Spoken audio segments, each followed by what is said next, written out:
Bonjour à tous et bienvenue sur notre chaîne. Aujourd'hui, nous allons explorer un sujet fascinant. Pourquoi la langue française a des similitudes avec l'anglais et l'espagnol? Si vous avez déjà remarqué des mots ou des structures grammaticales similaires entre ces langues, cette vidéo est faite pour vous. C'est parti. Pour comprendre pourquoi le français a des similitudes avec l'espagnol, il faut remonter à l'époque de l'Empire romain. Le latin vulgaire, langue parlée par les soldats et les colons romains, s'est répandu à travers l'Europe occidentale. Le français et l'espagnol, tout comme l'italien, le portugais et le roumain, sont issus de ce latin vulgaire. C'est pourquoi on retrouve de nombreux mots et structures grammaticales similaires entre ces langues. Passons maintenant à l'anglais. Bien que l'anglais soit une langue germanique, il a subi de nombreuses influences au cours de son histoire. L'une des plus importantes est la conquête normande de 1066. Les Normands, qui parlaient un dialecte du vieux français, ont apporté avec eux de nombreux mots français. En conséquence, environ 30% du vocabulaire anglais moderne provient du français.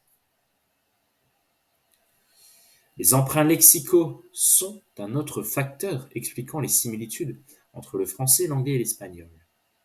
Les langues ont toujours emprunté des mots les unes aux autres, surtout dans des domaines comme la science, la technologie, la culture et la gastronomie.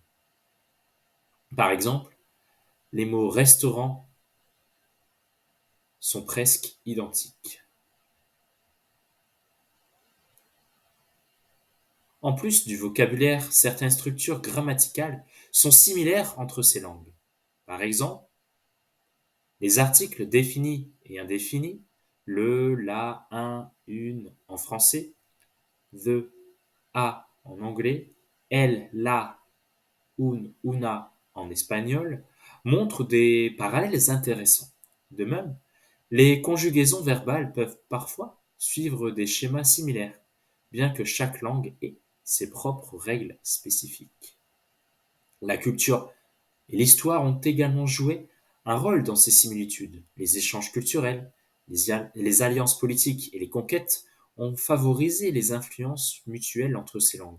Par exemple, la Renaissance a vu un échange massif de connaissances et de vocabulaire entre les pays européens, enrichissant chaque langue de nouveaux termes et concepts. En conclusion, les similitudes entre le français, l'anglais et l'espagnol sont le résultat de siècles d'influences mutuelles, d'emprunts lexicaux et de racines communes. Ces connexions rendent l'apprentissage de ces langues non seulement fascinant, mais aussi plus accessible pour les locuteurs d'une langue à l'autre.